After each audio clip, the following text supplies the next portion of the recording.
Good afternoon, everybody. Thank you for joining us. For those of you who haven't met me, I think pretty much everybody has, but I'm Belinda, and I am one of the advisors here at RFS that specialises in retiree advice, so advice for yourselves, and I also specialise in aged care. And when you hear aged care, you probably shudder and think, oh no, the nursing home. But in reality, dealing with people going into nursing homes is actually a fairly small part of what we do. Before that, there is a whole adventure of trying to stay at home actually, and maybe accessing some home care along the way to try and deal with those tasks that become tiresome or too much. So the topic that we're going to discuss today is what happens when you're thinking about downsizing and what kind of options are there available. We've got the esteemed Phil Usher here with us today. He's the head of Odyssey and his lovely assistant Rebecca. So we'll discuss with them a little later one of the particular options that is available, and they have quite a unique offering at Odyssey. It's a bit different than what other people are offering out there. But when we think about downsizing, there's usually a few things that might precipitate that. So one of those things is the house is so huge and we're only using about 2 rooms worth and the rest of it is just making work for us to dust and lawns for us to mow and pools for us to take care of, and we're not really enjoying any of those things anymore, so maybe we should downsize. And downsizing, there are so many different options out there. It's really hard to navigate through which one is the right one for you. Part of what we need to think about is obviously what we want in terms of lifestyle. That is probably the driving force behind deciding which is right for you, is what lifestyle options am I going to gain out of this. There's also the financial considerations that come with that. If you're going to sell your home, which you've had for years and years and years, your family's grown up there, what does that actually mean financially as well? So those are the types of things that we need to think about. Usually when people get to the stage where they're really seriously considering the downsize, there's a couple of triggers that are common. One might be, the loss of a spouse, or a spouse has gone into residential aged care out of necessity, or the kids are worried because there may be some health issues that need a bit more monitoring, and they're worried about getting a phone call from the neighbours. Or, there's all kinds of drivers. Some people decide relatively young that they actually would like to be in a community. They don't want to actually be isolated anymore. Kids have left. They're scattered around the world sometimes, and we actually just want more social interaction. So there's all kinds of sort of triggers to this kind of move. And there are a lot of options, as I said. So some of the more common ones are up here on the slide. There is the over 50s village, which is what we call a land lease kind of arrangement.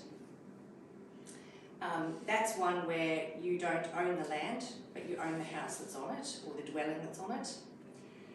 There is the traditional retirement village, which can be with care or without care. We'll talk some more in depth about that a little later. We get service departments and we get assisted living. Those are varying levels of additional sort of services which may assist in living on your own independently. There are basically 2 types of legislation that guide these types of communities. The one is called the Parks or Residential Parks Act, and the other one is the Retirement Villages Act. Those are both Queensland pieces of legislation. There is legislation that changes as you move around the country, so each state has its own set of those basically rules. They do vary quite substantially, and although that legislation is there to put some boundaries and some guidelines, each village or community will actually operate in its own way, with its own set of contracts, its own set of rules. So there isn't an entire uniform landscape out there. So you really do need to, before you choose to make this kind of move, really research what it is that the community's about. You need to really sort of understand what the contracts are about as well, where your responsibilities and your rights actually lie. So part of what we always say to people when they are considering this kind of a move is it's a really good idea to have a lawyer look over the contract. There are different ways that you can purchase into communities. There is freehold, that's not as common. There is leasehold, there is license, there are shares in a company, there are all different kinds of ways to actually purchase into the community. And all of those will have consequences for finances and also the ultimate exit entitlement that you have when you leave that place. So understanding what you're getting into and discussing it with the kids is a good idea. Quite often we see families who will come to us and say, Mum and Dad have got this contract and it's awful, they would never have signed this. The thing about it is, it's a lifestyle decision at the end of the day and it is your money. But the children, having been part of the conversation, are more likely to be accepting of the outcome at the end. So keeping everybody in the loop is always a positive thing, I say. So community living can have various different costs. There are entry costs, there are ongoing costs, and there are also exit costs. The entry costs can be as simple as just the costs to prepare the documentation and potentially some stamp duty if it's freehold, or it can actually be a large deposit. There are a variety of different scenarios. The ongoing costs can vary quite substantially, and it depends on what kind of community you're actually in. In an ordinary situation where you've got like a gated community or a body corporate situation, you're quite comfortable with the idea of paying body corporate fees for the general community facilities to be maintained. So that could be the pool, it could be the barbecue area, it could be the gardening. The positive thing about that is that you're not doing it yourself. And I have to be perfectly honest, I love not having to do my own garden. I am a hopeless gardener. I manage to kill a lot of things. And I really love being able to swim in the swimming pool, but I don't have to clean it. I don't have to worry about, the chlorine and everything else. So I love community living, but it's not necessarily for everybody. So being sure of what you're getting into, what you're paying for, what services are offered, is a really important thing. So ongoing costs can vary substantially, and we'll talk a little bit about the different types of communities and what those ongoing costs might actually entail. Exit costs can be as simple as you're selling your unit that you've lived in and you pay the costs to actually have it marketed and then the agent's fees. Or it could be that there's what we call a deferred management fee, which we'll discuss in a little more detail. Okay, so the main two types are obviously land lease communities and retirement villages, or over 50s villages and retirement villages might be the two labels that you might have heard bandied around. A land lease community is one which is a manufactured home, or it's under the Residential Parks Act. It originated out of the idea that people travelled around in their caravans and then they eventually decided they'd had enough travelling and they just permanently located themselves in a caravan park. And that then developed into what is now sometimes purpose-built communities that are made of manufactured homes that definitely don't look temporary and they don't look like a caravan, that's for sure. They'll have all the mod cons, 2-3 bedrooms, beautiful outlooks, balconies, air conditioning. They really do look like a permanent home. But the trick, or the one underlining characteristic that is common to all of them is that you do not own the land on which you are located. So you pay a weekly or a monthly site fee, okay? Now, that can be quite useful in some circumstances. I mean, at the end of the day, you've still got an asset to sell. The exit fees are not generally too high, or there may be just, as I said, the cost of selling.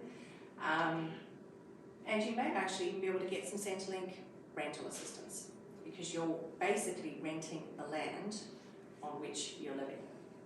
So that can be a really great option. And there are a few sort of famous ones around the coast. Sea Change might be one name that you might have heard of. Gem Life might be another one. So those can actually work pretty well for people who are wanting to live in a community. There may be some substantial community facilities, as I said, swimming pools, sometimes even bowling greens, tennis courts, movie theatres, the whole works. So those can be, as I said, quite interesting. We also have retirement villages.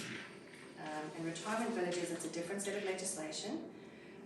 The entry cost is actually lower than an ordinary dwelling that you may purchase. So if you're downsizing from your family home, the likelihood of you having some change when you purchase into a retirement village is quite high. And as I said, the number of different contracts that are out there and the types of things that they offer varies really substantially. So we'll talk a little bit more in depth about the particular retirement village that Phil runs, which is called Odyssey, in just a few moments. But the ongoing costs associated with the retirement village are what we call general services charges. You may see maintenance reserve levies. Those are on a cost recovery basis only. So in other words, the village operator is not making money out of the weekly fee. Okay, so in this case, it's a bit more like, if you want to think of it that way, a good comparison is your body corporate fees. Okay, it's not a tenancy agreement. You're not eligible for rental assistance. Okay, but you need to be, sort of aware of what particular services the village operator is offering, and they vary very substantially. It may just be the gardening and the house insurance, building insurance. It may be all the way through to meals provided and all kinds of other lovely activities that get put on. So the ongoing costs can vary quite a lot. That will actually all be stipulated in the contract that you sign at the very beginning, which is generally speaking a leasehold agreement. So you're purchasing the right to live there, but you don't actually own the property. Okay. Exit costs can be quite substantial, so they can range anything from, let's say, 5% that you lose in the first year of your entry contribution up to 35 or 37.5% over time, and that can be over, can be sort of 5% every year for 6 years or something like that, or it could be a bit steeper. It just depends on the particular village. Now, people find that quite, I would say, irritating in the sense that they think that they're actually losing money that way. However, what you need to take into account is that that deferred management fee is there because the upfront cost is actually lower. So you're not paying the village operator their profit at the beginning, you're actually paying it at the end. It's why it's called a deferred management fee. So you pay for the ongoing costs in the form of a general services charge that literally just recovers the cost to do the gardening, look after the pool, if there is one, and provide whatever services they say they're going to provide. But the village operator only actually makes their money at the end, so to speak. Any questions so far? No? With your leasehold, if you, so you've got your house, Yeah. Could you do any alterations? Could you put solar panels on it if you wanted to? Could you paint it if you wanted to? Could you do anything like that? And I'm going to say that there's probably going to be some guidelines that are attached in the village operating document. So there'll be an agreement at the beginning about what you can and can't do. Some are more lenient than others. Some villages, mostly even in a sort of body corporate situation where you own a strata title, you will have some confines or some sort of restraints on what you can and can't do. Some colours that you won't be able to paint your balcony, some noises that you're not allowed to make after certain hours. So even in an ordinary strata title situation, there would be some constraints, and inside of a retirement village, it's no different. So there would be, an agreement at the beginning you should definitely ask all of those questions before you actually sign up. So if you're thinking, you know, that you want to potentially paint your house salmon, that's a good question to ask. Can I add to that? Yeah, please. There are so many different varieties of what you're allowed to do under the leasehold agreements. So I think one of the most important questions is, what can I do? And generally speaking, you're able to do generally whatever you want on the inside. On the outside, generally, not a lot of changes because it ill affects everybody else. But the really important question to ask is, can I organise the trades myself? And if you're going to organise it, what will you charge me? So for example, our model is everything we do, other than the exit fee, we do it at cost. So it's nice and cheap. But I know some villages, some communities, they charge like wounded bulls. So at the very front end, you've got to find out what their fees are. Because when you do it, Yes. you organise a contract. If you can organise a contract for yourself, or if the communities can organise it for you, are they going to charge a fee for doing that? Yeah, and most do, very few don't. We're one of the, probably the only one that doesn't, but most do, so you've got to watch out for that. Another one I would say, are you allowed pets? Some will and some won't. Yeah, we do. We'll have a emergency place, Yeah. up in the ring. Yeah. You can sell that, like I can go to LJ Hawker and sell mine, they ask you to come in. Yeah. You come in with 2 dogs. Unfortunately, we were only allowed 1 dog, so who do you blame? The real estate for not saying, or the people not asking? Yeah, it's a bit of both, but again, it's in the documents, if you look at the documents, and the thing they don't read them, they just come back to the manager and say, like our manager, Ez, yeah, she does real estate, yeah, but she said if someone, I'll just say LJ, or I'm not picking them out, just one that's come to mind, half the time they don't read it and they don't tell the that's right. new people coming in, and they come in and they'll say, I've got 2 dogs. Well, you can't have 2 dogs, you can have 1, and it's up to a certain weight. We had one come in and said, oh, my 2 dogs together weigh that together. Well, pets is a tough one. Actually, we've had a request. Could the For a horse. could the ladies Could we kids have a have a horse? pony? I mean, Plenty of grass there for to eat, but still. But when you say that about whether the real estate should tell or whether the owner should ask, it comes back to what you You said. get a lawyer and Get a lawyer to read it. That's right. Absolutely, and there are some lawyers that really do specialise in retirement village documentation. There's some Actually, really good ones. there are, Yeah, and yeah, if you need one of they're those. not all like that, but some No. of them, Yeah. Yeah, no, it's really, really important. If you're moving, you know, if you've lived on a farm all your life and you've suddenly decided that you're going to move into a community, it's really, really important to decide whether that's actually really the right move for you. You should go and you try. can't take the chooks and you. It's got to be within reason. Yeah. And it's really hard if you've been used to a lot of space around you and a lot of silence, Yes. to suddenly move into a place where there's a lot of people and a lot of, you know, interaction with other people. So I have some clients who do live on farms, and you know, one was sort of thinking maybe a retirement village, and we said, well, have you thought about all of what that actually means? You know, are you going to be okay with hearing your neighbour, you know, in the morning or not? So those are things which, those are obviously, you know, sort of higher level questions, but then when you get down into the nitty gritty of it, asking those questions about, you know, pets and hours of noisiness and not, you know, what about, you know, if your grandchildren come to stay? You know, what about if one partner passes away? What are all of those things going to actually mean going forwards? So it's really important to do your homework really, really carefully before you commit to this kind of contract. So as with all things, there will be some financial implications for doing the big downsize. One of those can mean that your age pension gets affected.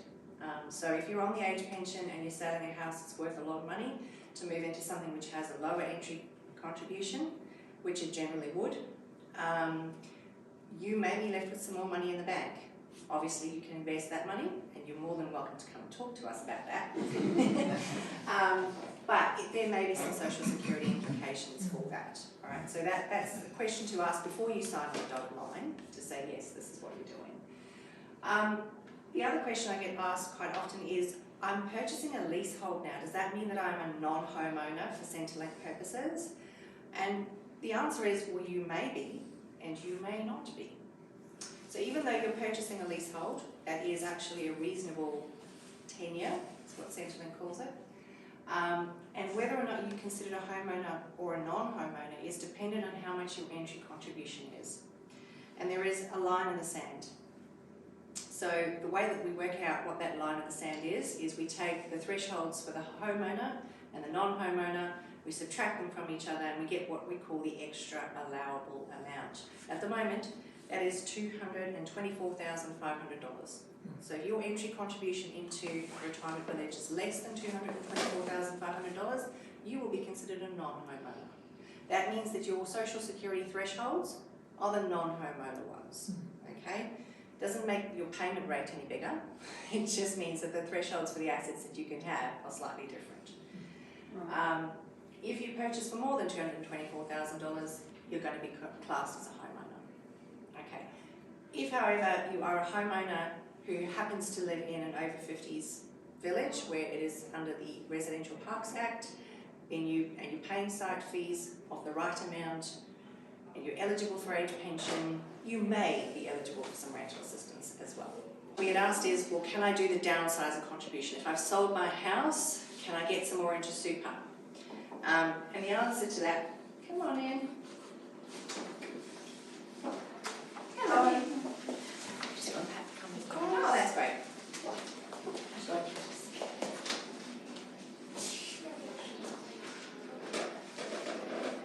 right, my sleep went down, it's all right.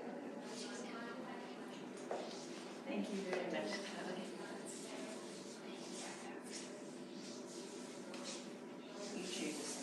Pat, how are you? Sorry I'm so late. That's quite all right. We didn't miss the main event.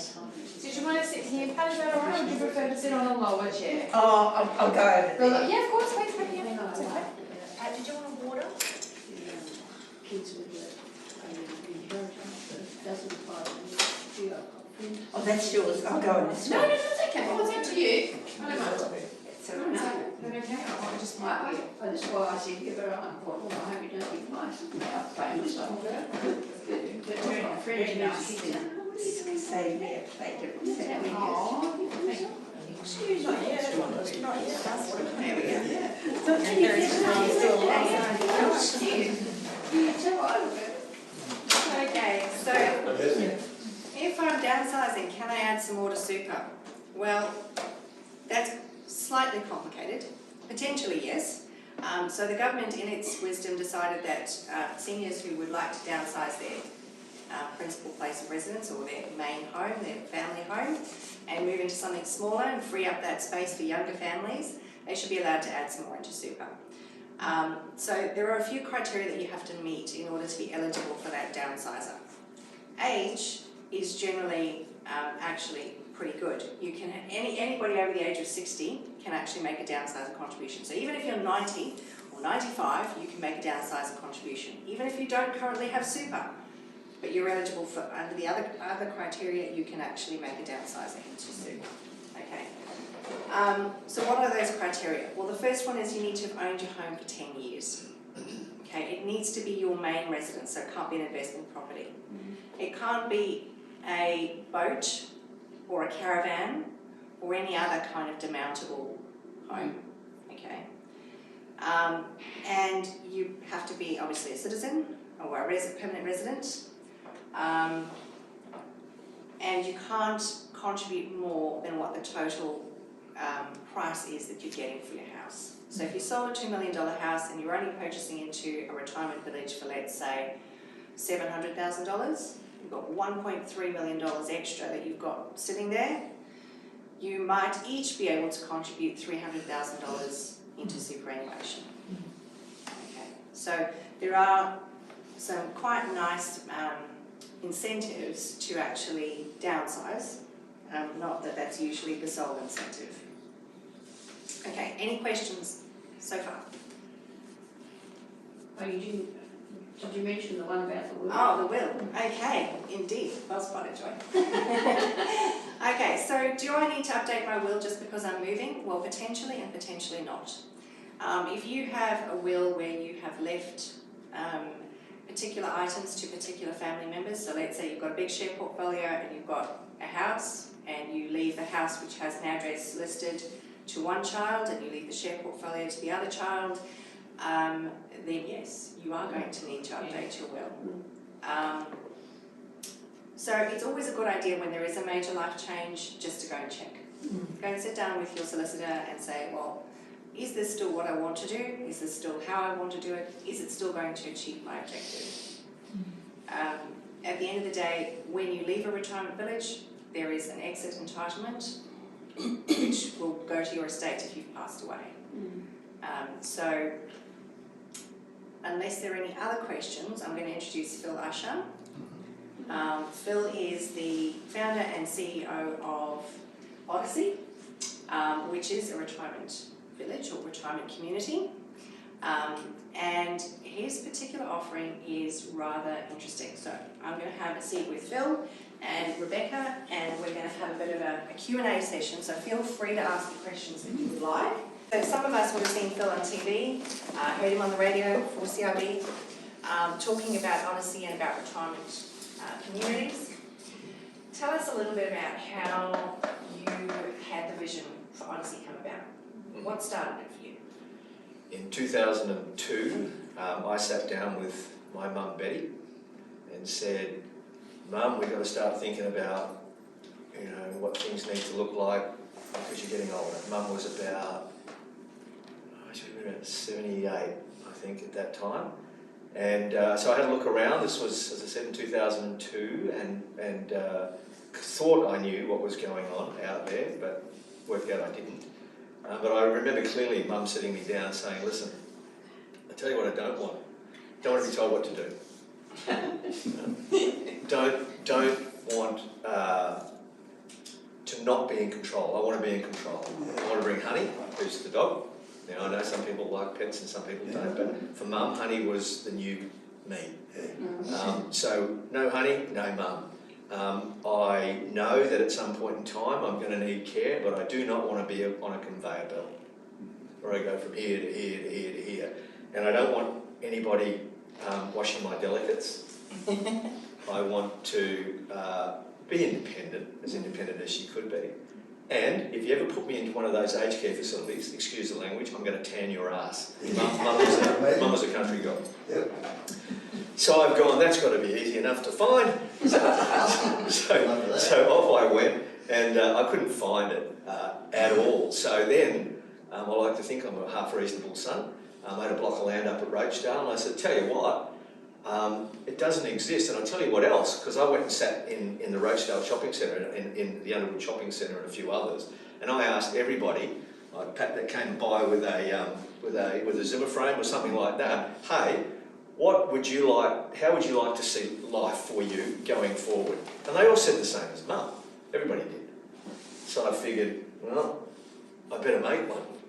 And so in 2002, I started doing what I do now, so it's 20 years later. And I got it really wrong.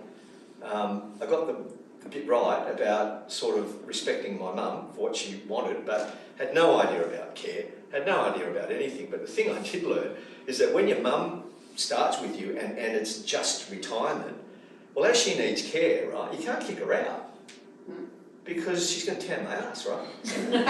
so you can't do that. So on the journey that we both went through, because Mum was a resident for 7 years before she passed, on that journey, I had to learn, okay, well, how do I bring the next thing that Mum needs? And how do I bring the next thing that Mum needs? And how do I bring the next thing? And what I learned is that you have to have it all in-house and you have to control it. As soon as you subcontract it out to somebody and they do a rotten job, then you've got an unhappy mum. And you're to blame. And it's my fault, right? And even though she's very tan, it's only small because I got tanned so much. So you can't escape it, right? So the beauty about the learning curve of that is that you just had to keep working at it and working at it and working at it. one of the issues with that is that we were trailblazers. We were the first, really, to do what people want and being incredibly consumer-centric. But we had nobody to follow. You know, like there was retirement villages and there was aged care, but Mum wanted hotel. She wanted 5-star. She wanted. Well, not Mum. No, she wasn't really a 5-star, but she wanted hotel services, and she wanted it on her terms, and she wanted the best of retirement villages. But she wanted care there too, because she didn't want to move. When I move into my place, this one, my last place, I want to be proud of it. I want to deck it out the way that I want it, but that's where I want to stay. It's funny because I think women are more organised in that way.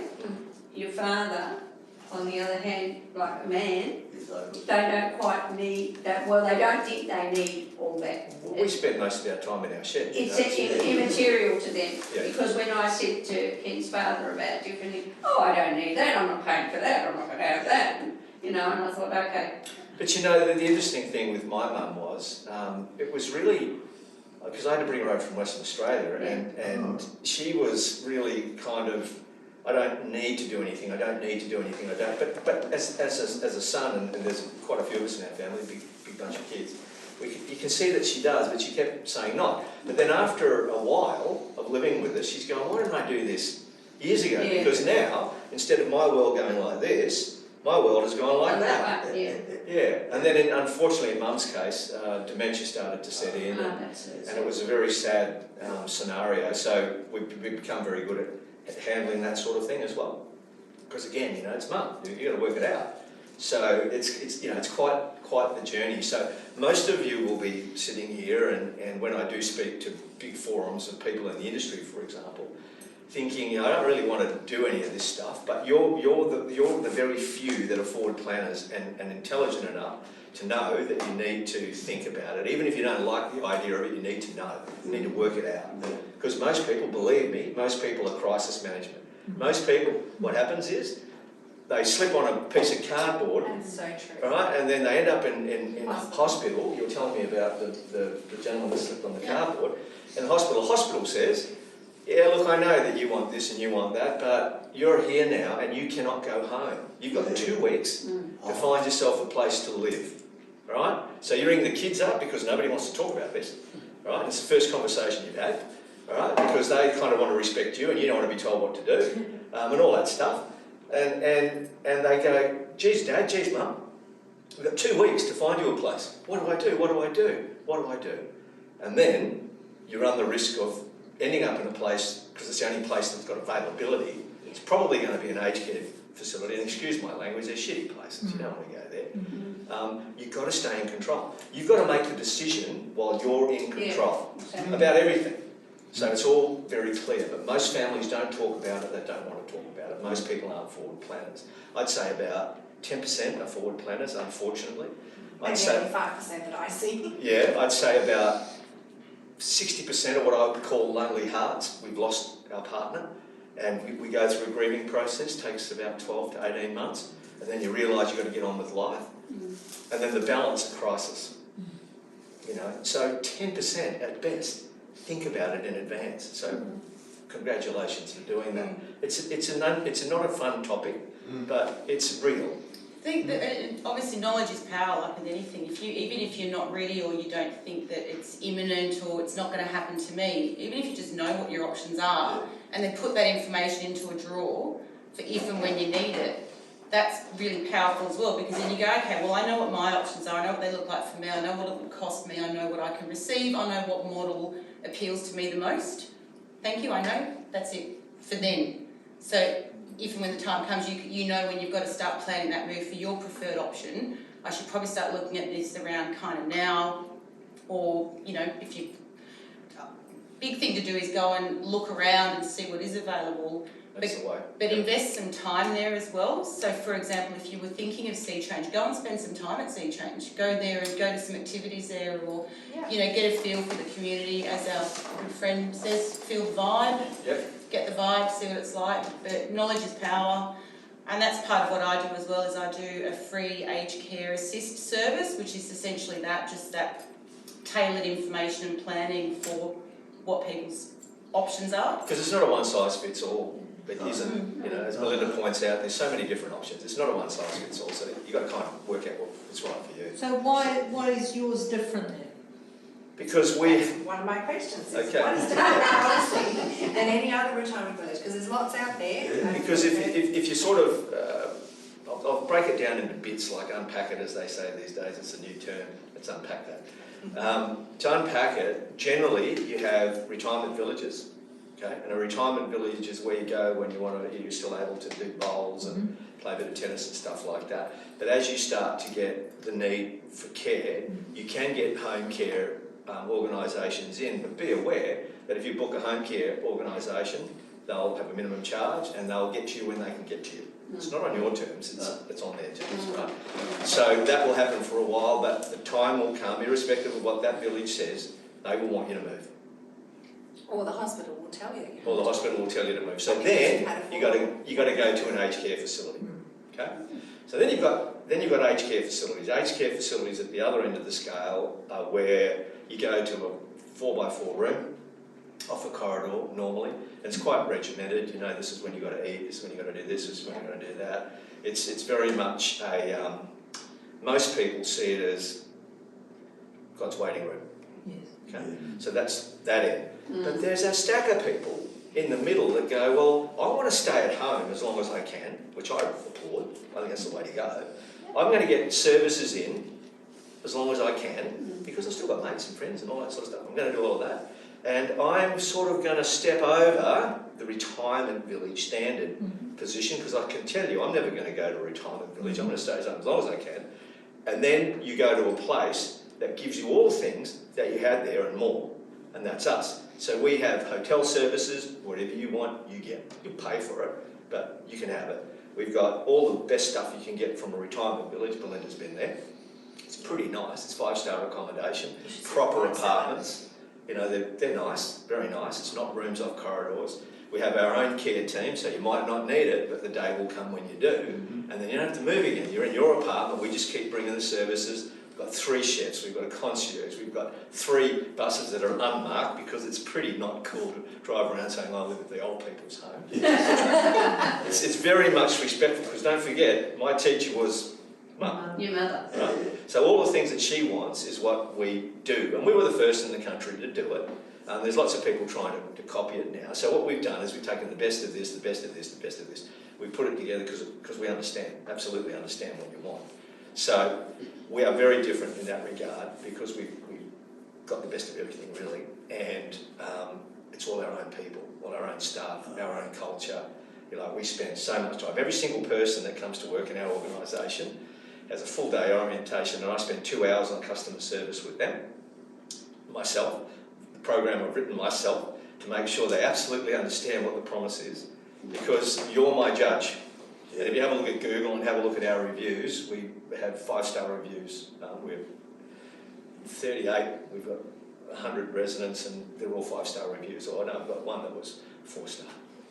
Because of the noise of the new building being built. So we are quite different in that regard, but it's very hard to explain that. You can see the brochures and stuff, but if you do want to come by and have a look, Belinda knows where we are, and it's on that stuff. Is it on the Gold Coast? Yeah, at Robina at the moment, right next to the Robina Town Centre, and we have 3 buildings there, Malibu, Ipanema, and Waikiki's about to open. And in Waikiki we have a level called Memory Lane.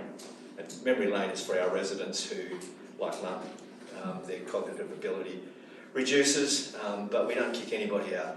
So, okay, we have to deal with that, right? So we have an area that we can deal with that. And I think Pat has had a little stay with us, a little staycation there for a bit. Yeah, I had a staycation. Yeah, we do staycations where people go, well, how do we know we're going to like you guys? We go, well, come stay with us for a bit. You know, and if you do end up living with us, it's a free stay. If you don't, well, don't abuse me, you've got to pay. And it works pretty well. I think Pat had a pretty good time. It was good, yeah, very good. It was warm, wasn't it, Pat? The room was nice and warm. That's right. I had to turn the heater on every day. Yeah, because Pat doesn't like cold. Yeah, but that'll give you an idea. Like, we really do know what Pats want and what Mum wants, and you know, like it's more like it's a true community. It is. I mean, high tea every morning. Oh yeah. So we do a high. Here's a little story, right? years ago, I used to try and work out, because normally what happens, everybody, is that your kids are busy doing their thing, because we've all raised our kids right, be independent, get out there, do your thing, don't worry about me. And that's what we do as Australians, that's the way it works. So our kids are out there busy doing what they're doing, and they're not worrying about you, and you're sitting there going, I wish you did. Right? That's true, right? That's true. So I always was trying to work out, how do I get the kids to come and visit? So I would put on bands, I'd put on, you name it. And then I put on a high tea, morning tea one day, and you should have seen the place fill up, because all of our kids like food, right? Yeah. And if it's free, they come. So we do a high tea, morning tea every day, and the place is packed right across into the car park, often at Nick Scarley's, where they get a bit cranky at us because people are parking over there. Because friends and family can come and have a free grind, and it works a treat. So you get a lot of visitors, and we get, like, it's crazy time. You've been over there. I have. It's I've been crazy making time. morning tea. It's delicious. But you got laughter and you got stuff going on, and there's people going left, right, and centre. You don't come to our place to die. You come to our place to have the best remaining years of your life. And you don't come too early, by the by. Hang it out as long as you can at home. But when you're ready, then know there's a place to go to. Yeah, because I've known acquaintances and things that shove their parents or a parent in a home and virtually forgot about it and just says, oh, that one will do, is, they're going to get their meals every day and they're going to do this. And it happens, but that's why you need to choose what you want to do. Yeah, that's what I'm saying. Because look, your That's kids right. have different pressures. They might want to pay off their mortgage, and they might want to do this, might want to do that. But bottom line is, you've worked your butts off to be wherever you're at in life, and it's your money. Yeah. So whatever you want to do with it, if you want to go to Timbuktu, if you want to flush it down the toilet, that's your choice, is my advice. 90% of our kids will be better off than we ever were. Yep, and that is the nature of things. So that's just the nature of the game. Maybe. But don't forget about yourself. Like, we've sacrificed for our kids forever. If we make a decision, certainly I will tell my son what we're going to do, but I will not consult him But on what I should do. he will not be telling us what we'll be doing. Yeah. Look, everybody has different family dynamics, but broadly I agree with that. So the bottom line is your place is a place to miss the retirement village. You stay at home as long as you can, you get your help at home, and then you jump into Odyssey. So you miss that retirement. And then you age in place, so you never have to That's go right, to the move next ahead. step of the nursing home. Yeah. And your life doesn't change, it probably improves, because, for example, you probably don't have 3 chefs at home, and you're probably a good cook, but it's nice to have somebody else cook for you and have a la carte menu and to have people wait on you, or if you want Odyssey Eats, we'll do home delivery from the chef straight up into your apartments. What other things do they have there? Like, do they have a pool or a gym or? Don't have a pool because nobody uses it. Okay. All the ladies go, look, I don't like getting around in my cosy and all that sort of stuff. Yeah. And So- people don't use it. There is a pool over at EMF across the road. You can use that. Yes, but we have a library. We have book club. Okay. We've got And you have your own apartment, not just a room? 100%. Our smallest apartment is 65 square metres. In Waikiki, they're up to about 120 square metres. And I've also got, where are we here? Where's Island Creek? Oh, Island Capri's that way. No, Which is the Chevron's Yeah, okay. So Chevron Island just here. That was my next question, Bill. Yeah, we're about to start in January. We're about to start a building there, which is 19 stories, 6 star. So call Rabina 4 stars.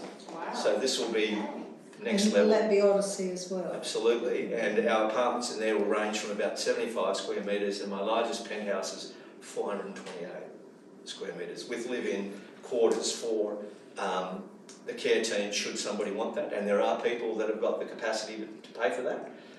So we'll have all of our team on site, but some people want their own private people. I will give people whatever they want.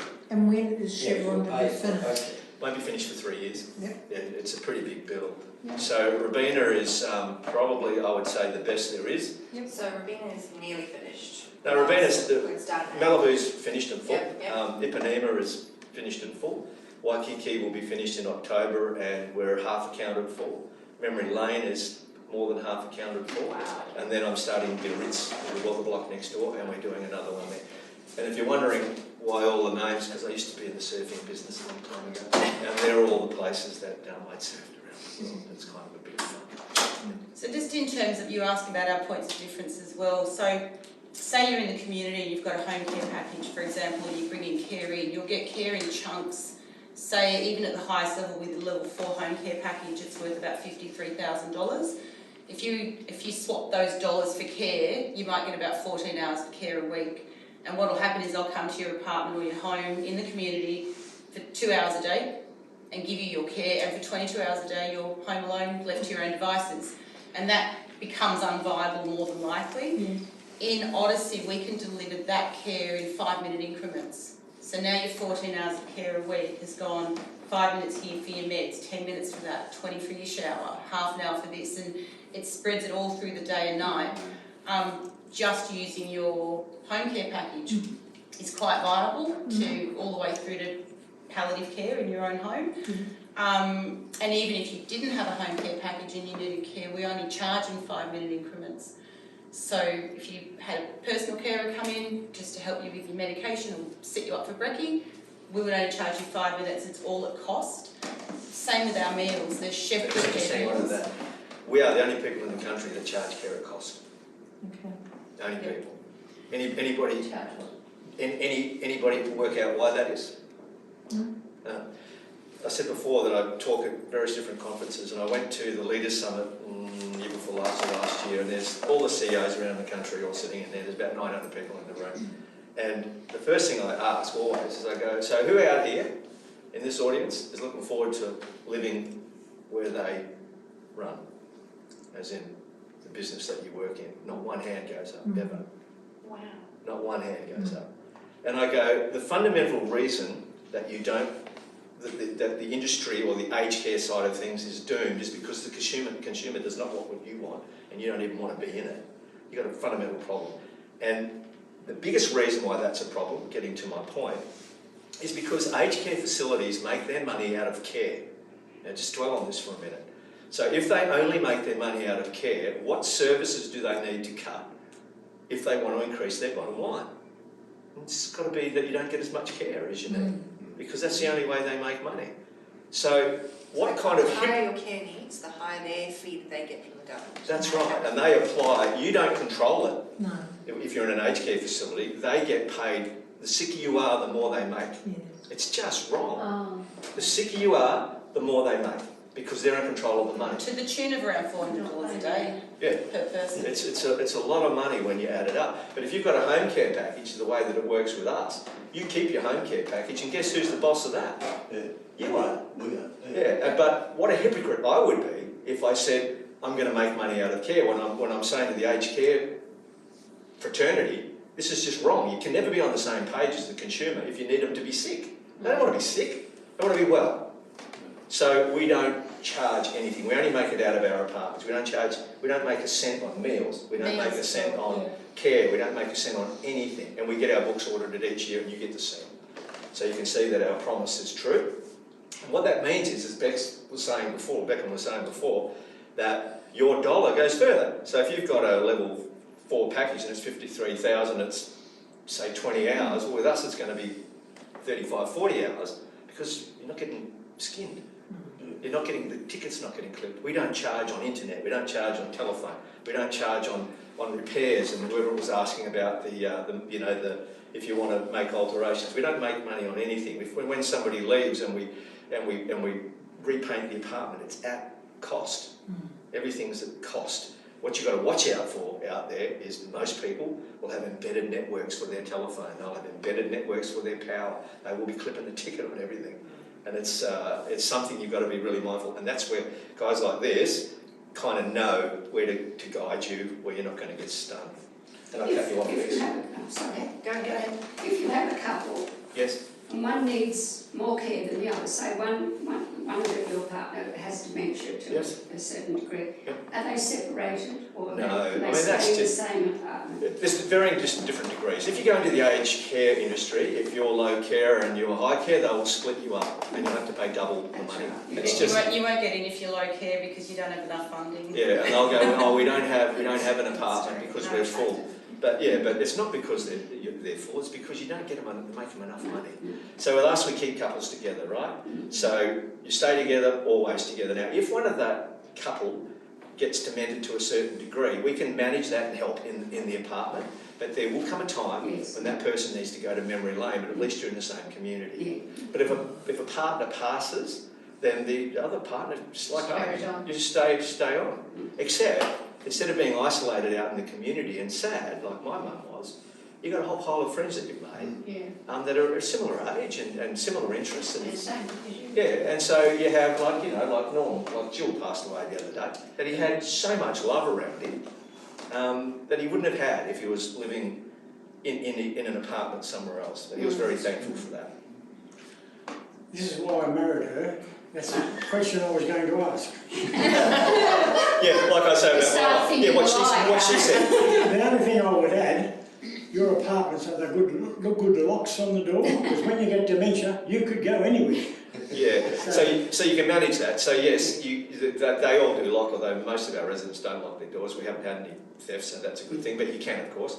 But when somebody has got the initial stages of dementia where it's manageable, you can do a few things. There's like a watch that you can put on that's wearable, and then if you take it off, it sends an alert, so the team knows where you are, and they know that you're not up to anything that you shouldn't be up to, or in somebody's apartment you shouldn't be in. Or out by the front gate, there's what they call beacons, and if you go near the beacon, then an alarm goes off, and one of the team comes out and says, "Come on, Phil, we need to go down the man shed," or something like that, and you just divert. So that works for quite a while.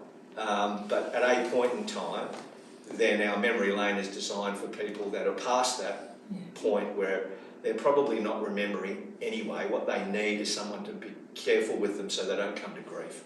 Yeah, and it's still nice because you can still visit. Any other questions at this stage? Okay, so I think we've covered a couple of the ones We've probably covered there. more questions than you think. One of the other ones was, if somebody's already got a home care package in place with a provider that they absolutely love, can they bring that with them to Odyssey? I know the answer, but Bex, your turn. No, that's fine. Yes, of course you can. It's all consumer-directed care. So that home care package belongs to you, and we do have residents that have had their favourite carer for the past 8 years, and they've become good friends, and they've got a good working relationship, and then we can just do the ad hoc stuff. So short answer is yes, you can have anyone you want to deliver your care, and we're there in case of an emergency or anything that needs to happen overnight when the carer's not there. So it's all about you. It's whatever you want or don't want. If you say, leave me alone, okay, you're the boss. If you say, look, I've got, Mary, who's, as you pointed out, has been my carer for 3 or 4 years, I know it's going to cost me more, because it will, if they work for Blue Care or Spiritus or whatever. Well, you won't get as much face time. Yeah, you won't get as much face time. But if that relationship is important to you, I'm not going to mess with that. That's up to you. And any of the bits that you need filled in, we'll do that. So we can do as much or as little as you like. The other really good thing about home care packages is because they're yours, they're not needs driven, so you don't have to have a care need to use your package for services. It can be a want. So someone could come to us and say, look, Mum used to go to the Burley Bowls every Thursday and get the roast special and watch the bowls. Can you take her to do that? Yeah, we can. And we'll either charge the home care package or we'll charge the resident only for the time that they need that. But if you're in a nursing home and you ask the same question, no way. There's no way they could do that. They don't have the resources, they don't have the... We can just schedule it in and make it happen. So it can be for walking the dog, shopping trips, get your nails painted, anything you can think of. It's consumer directed. So you ask, we bring it. In a perfect world, we'll charge the home care package. Happy days, the government will pay. But if not, you can opt to have that. And that's another point, because I don't know, Belinda will know, but I don't know each person's financial capacity, but there is a certain point where you've done very well in your lives, and it doesn't matter what you do, you won't get any government subsidy. So if you are getting things at cost, it's got to be better than paying retail wherever else you've gone. And say if you've got family that live interstates, in other states, are they allowed to stay a couple of nights or it's something your place. like that? Your house? Look, this is my 22nd year. There isn't anything that you will ask that I'll say no to. Right? So you can bring your pets. The grandkids can stay. You can't can't abuse it. So No, people can't no. come and stay for 6 months. No. But if they want to come and stay for a couple of weeks, it's your family. Yeah. So that's what you do. And like, for example, over at Chevron, in some of the apartments, there's guest accommodation because some families go, look, my kids who are grown up, they come up once a year, and I've got mates that come up once a year, and this and that and the other thing, and I want a place for them to stay. So they can do that. So it's your house. So what you get is what you've already got, and then you get extra services on top of that, you know, chefs and so forth. So with, sorry. You just mind your business, please. I had my hand up earlier. Now, the only other thing, we buy an apartment there. Yeah. Is it furnished or we bring our own furniture? Up to you. We'll furnish it if you want at cost, so it won't cost you an arm and a leg, but you can bring your own stuff. So what we do is we have move assist, and so there's a brother and sister that we've been working with forever, and what they do is they come around to your place and they get the plan out of your new place, and you go, okay, let's work out what's going to fit, what do we need to get rid of, what are you going to take, what are the kids going to get sent, blah, blah, blah. And then they will pack it all up, take photographs of all your bits and pieces go, come across to your new place, and it all gets done, and then you move in. And the other thing, car space, car parking. Yeah. Individual down in the basement, or what is it? At Robina, it's basement and some outside. At Chevron, it's basement. And it's an interesting one with cars because what happens is people go, well, I still drive, but they don't. And we end up becoming a car storage facility. And particularly over at Chevron, because we'll actually have a chauffeur over there, so for people that don't want to drive, you can be chauffeured to, you know, to where you need to go.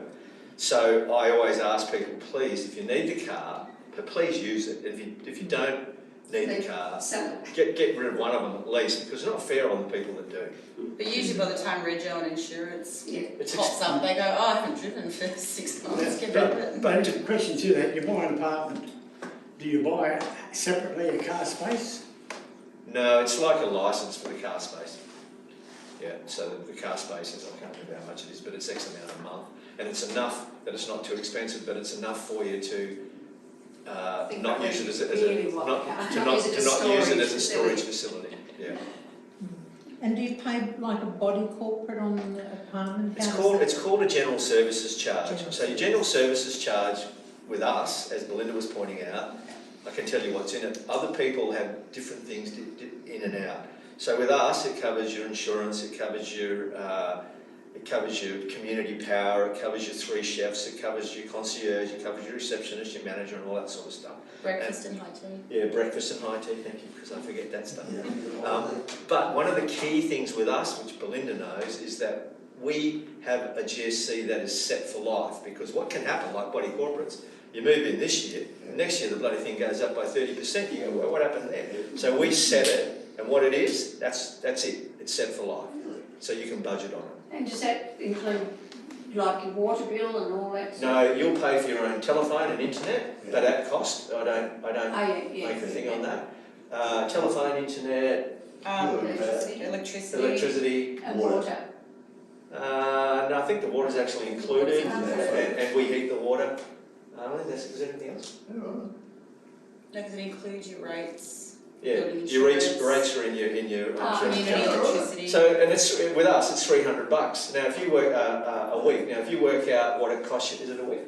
It's $3.15 a week or $4.20 for a couple. Yeah, there you go. Okay. Yeah, I'm glad I got back here. So, but if you work out what it costs you at home, let's call that 15 grand a year. Right? I know what it costs to run my place with the swimming pool and the gardener and the net, and I don't have the 3 chefs and the concierge, and it's cost me $300 a week. Oh, yeah, sure. So it's pretty kiff. Very. And tell us about the meals package, because you can obviously have lunch and dinner as well. Yeah, so we've got 3 chefs that work in the restaurant, so all the meals are chef prepared. Even the morning tea, they'll tell you we make everything except the bread. So pastries and everything are all made by the chefs, croissants and all sorts of things. Can you go down out of your room to the restaurant? Yeah, of course. So It's our restaurant, and you can bring your friends as long as they pay. So you've got the choice to order and collect, so like a click and collect, or you can get room service, Or come and or go. you can come to the restaurant and you can make your mind up on any given day about how you want to do that. So your breakfast is a continental breakfast daily, and then you've got your daily high tea, which are included in your general services charge, and then you've got a 3-course a la carte lunch option, all chef prepared, all cooked to order, and that's $14.50 for lunch. And then you've got your supper option, which is $12.50, so an extensive supper menu. There's always a special of the day at lunch and dinner. There's always a fish of the day, and you can choose as you go. And as you can see, $14.50 for a 3-course lunch. That is at cost. You go out to the You know. Sheraton or something. Yeah, you can't get a toasty and a coffee for $14.50. You know, That's sorry, Sandwich say and 3-course coffee. meal. 3-course entree, main, We do everything at cost. We make our money on the apartments. That's the only. No, No, but a sandwich and a coffee will cost you. when you said the beer, I That's what I thought said. $14.50 the meal, all right? I was just saying, a sandwich and a coffee. So will just cost it you. demonstrating that it is. Can we have a pickle? We have a bar, and our licence will be with us in about 2 weeks. No, We have Otherwise, you just bring a bottle of wine to the table. You bring your own bottle, because we can serve you a couple of bots without getting in trouble. We have a cellar, and they're all lockable. You can have your own section. So you have your own section in the cellar. We've got a cocktail party this afternoon, so it's on us. That's all right, we're still good. But you know, so we do things like that. So we're having a cocktail and canapes party today, and that's all Here's the complimentary. thing, what people say of us is that we're like a land-based cruise ship. Yeah. That's what our residents call us. So if you've ever been on a cruise ship, it's like So that, except your apartment's big. No, but we have live entertainment 3 times a week, which is not bad. And then we have an activities schedule which goes up on the lift. You said you had a man shed too. Yeah, we got a man shed. It's not huge, but we have. You just go in with what tools are in it, or you Yeah, supply your own? yeah. Well, what we do is, you know, we've inherited tools, and so there's a pile of stuff in there. Whatever's not in there, you bring. I think I'm talking too much. No, that's right. So I guess I'm just asking the questions. the ultimate question is, what are the costs? So give us a bit of a rundown of what your general costs are for apartments and then how your contract types kind of work. Okay. He's just going to move the car because we've been there 2 Oh, hours. yes, that's a good point, and they will get you. We have, as you pointed out, you have ingoing costs, Yep. you have ongoing costs, and you have outgoing costs. So ingoing costs is the Cost of apartment. apartment price, which is discounted in comparison Yep. to market, as you've already explained. So about what sort of price would, say, a 2-bedroom apartment? 2-bedroom apartment, Waikiki, Mid-sevens, Yeah. early mid-sevens. Okay. Yeah. and it's about 120 square metres plus your And car. what would in a 2-bedroom at Chevron cost approximately? It'd be about the same start price, but they run up to about 6 million. Oh, well, so So- you'd get one for under $1 million. Oh, yes. That's the penthouse. Yeah, the penthouse is top 3 levels is Okay. 3 million. I'll make a booking. Interestingly enough, we have not marketed Chevron at all. But I tell you what, the people that have come out of the woodwork and come in and put blue dots on, the apartments that have been held without us marketing at all are the most expensive ones. Because people have gone, I've worked my tail off my whole life. I want what I want. I do not want to, I didn't start as a backpacker to end up as a backpacker. I started as a backpacker to end up 5-star. So interestingly enough, our really nice Well, I'll be right because Belinda's looking after my finances. She better do a good job. Huh? No pressure. So yes, easily and with change. Yes, that's all you down to. It's all lovely. And at Waikiki, for example, the 2-bedders there, which I think they're all sold now, but They're all spoken for, but some people have needed to or wanted to move in before they were ready, so they're actually occupying an apartment, like a 1-bedroom, for example, in the existing buildings, with the intent to move over. But we feel like there's probably going to be a few people say, you know what, we're comfortable. I didn't think I could manage a 1-bedroom, but I'm actually quite happy, so we feel that they'll release those. But so yeah, they're about 120 square metres with an ensuite, of course, and a powder room and a laundry and a beautiful finishes. full kitchen, and they're pretty swish. Yeah, they're nice. And then Chevron will be even more swish. so the range would be currently from about, say, early 6s up to 1.1 million. So that's the 3-bedroom with the view of the world. We only have one of those, and it's already taken. So everything in between. So it's still like, we make the point, if you're a homeowner on the Gold Coast, you can afford to buy in. The price points are very, very reasonable. And then with Biarritz, which is the next building that we're building, I'm doing about another 1,000 square metres of amenity. So there's a beauty salon with a hairdressing salon in there. There's a bigger gym because we've only got a little gym. There's a bigger space because we have Dr. Rob's there 3 days a week now.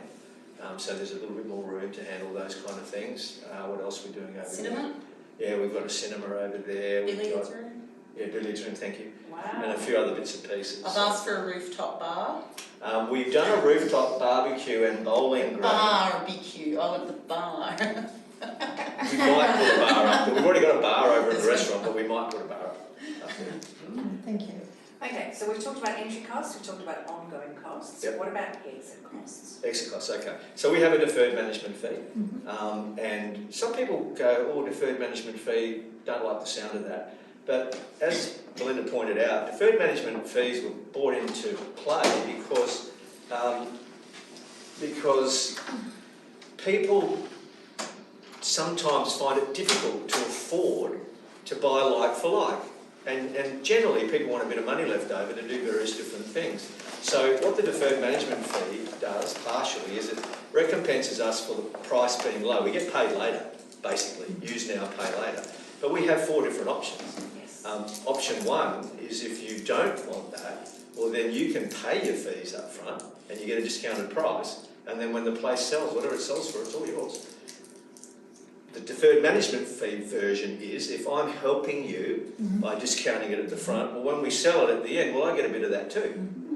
And then the third one is a bit like a bond in an aged care facility. I'll put this amount in, that's all I want to get back, and if the price goes up, which it really has, I get to keep that. And then the fourth one is, on occasions, if we get really nice people that go, look, it's a bit of a struggle for us, or I've got a place, that my kids are living in, I don't want to sell it, on occasions I'll do a rental.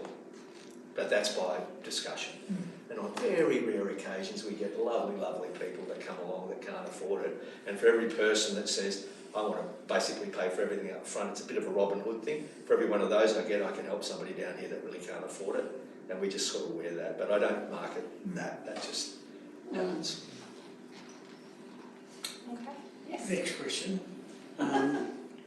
When you're selling them, who sets the price on it? Your estate and we do.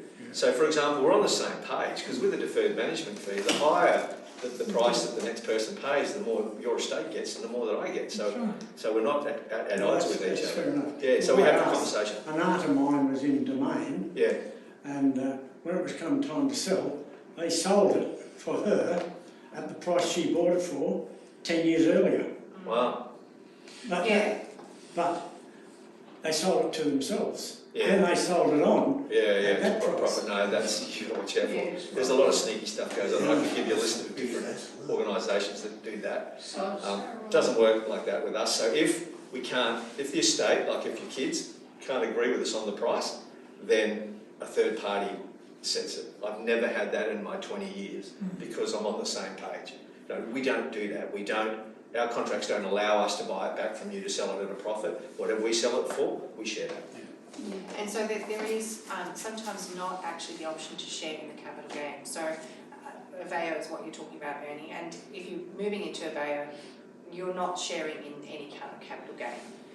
Whereas at Odyssey, you have the option, depending on which contract type you choose, and as Phil said, there's 3 different types, where you can actually participate in that capital gain. You can either share it if you want the discounted price, or if you don't want the discounted price, you get to keep it all. Up to you. So it's really important to understand your contract prior to going in, because there, as we Really said, is. there's lots and lots and lots of different types of contracts out there. They will all have their own squirrely little things.